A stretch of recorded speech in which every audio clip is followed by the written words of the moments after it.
It was 70 years ago this month that super spy James Bond leaped into action for the first time.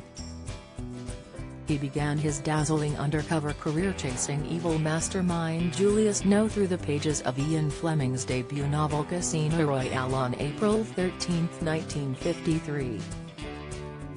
But it wasn't until 9 years later in 1962, that dashing Agent 007 truly became a household name, bursting out of cinema screens across the land in the swaggering, suave shape of Sean Connery. Now, as millions of fans across the world know, every big-screen Bond since then has liked his martinis shaken, and his female leads stirringly glamorous. The first was Swiss-German blonde Ursula Andress' pouting Honey Rider, and since then our hero has been entangled with 79 Bond girls, 20 of them British, from one-night stands to budding romances that ended in tragedy for 33 of them. Meanwhile, 007 himself has had several facelifts in a series that has made more than £7 billion at the box office.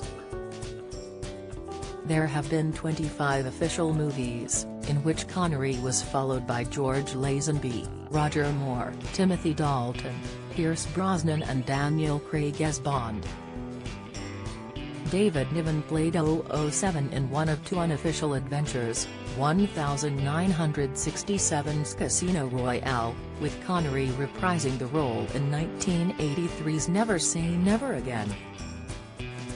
Now, speculation is rife over who will be the next Bond after Craig, 55, bowed out in No Time to Die. But whoever lands the job looks likely to face a thoroughly modern kind of no-nonsense Bond girl as 007 moves with our changing times.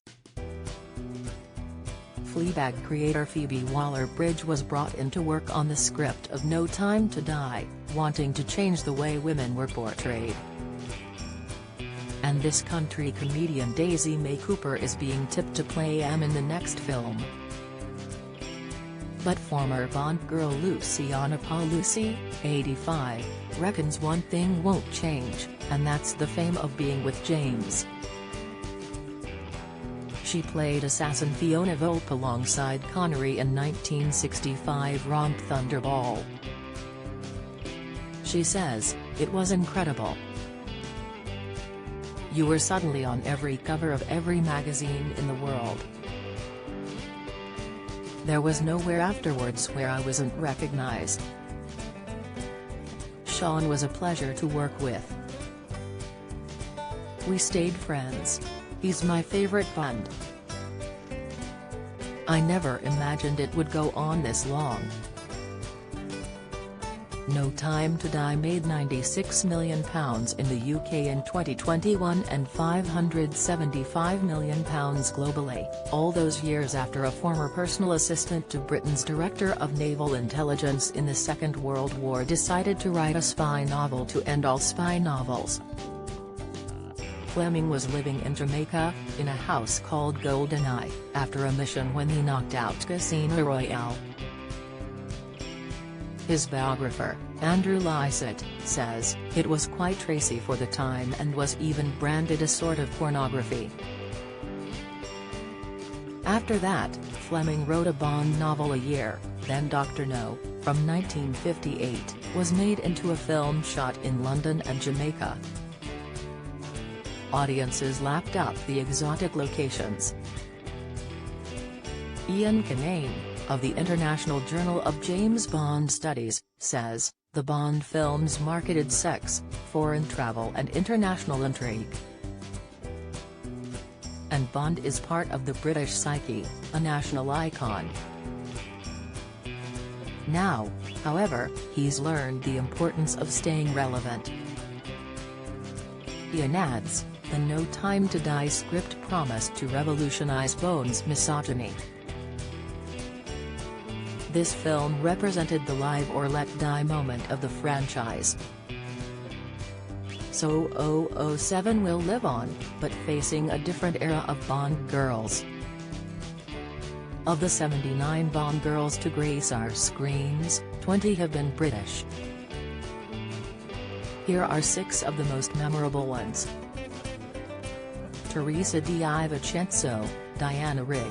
Diana Rigg, star of 60s TV hit The Avengers, played Teresa Di Vincenzo in On Her Majesty's Secret Service in 1969. In a BBC interview, the actress, who died in 2020 aged 82, responded to feminist outrage by saying, "Quite why the feminists are up in arms about it, I don't know. The character I played had a central role in the film and was not just a piece of fluff."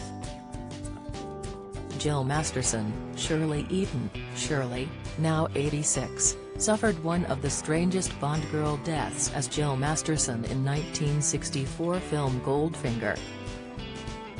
Her character died from skin suffocation after being covered head to toe in gold paint. Shirley recalled, producer Harry Saltzman's main concern was whether I'd mind being painted gold and appearing semi-nude for the death scene less than 20 minutes into the film. It was only a week's work. I never imagined the film and my role would have such a lifelong iconic existence. Pussy Galore, Honor Blackman. Honor Blackman was 39 when she played Pussy Galore in 1964's Goldfinger. The star, who died in 2020 aged 94, said of the role, "Most of the Bond girls have been bimbos but I have never been a bimbo." Pussy Galore was quite a character. It was a feminist role. Solitaire, Jane Seymour, in 1973's Live and Let Die, Jane Seymour, now 72, played a psychic medium working for baddie Dr. Kananga. Reflecting on her role, she once said, "I was a woman, a virgin, who ran 3 paces behind a man with a gun, wearing actually a lot for a Bond girl. I was deflowered and then deposited. I'd lost all my power, so I was useless. It was awful." Miranda Frost, Rosamund Pike, in 2002's Die Another Day. Rosamund Pike, 44, plays a fencing champion and traitorous M16 agent, winning the Empire Award for Best Newcomer. She refused to strip at her audition. She said, "Something in me thought, no, if you're going to see me in my underwear, you can give me the part." Strawberry Fields, Gemma Arterton. Gemma's performance in 2008's Quantum of Solace won her the Film Magazine Empire Award for Best Newcomer. Funny Woman star Gemma, 37, said, "I get criticism for accepting the Quantum of Solace role. But I was 21, as poor as a church mouse, I had a student loan and, you know, it was a Bond film.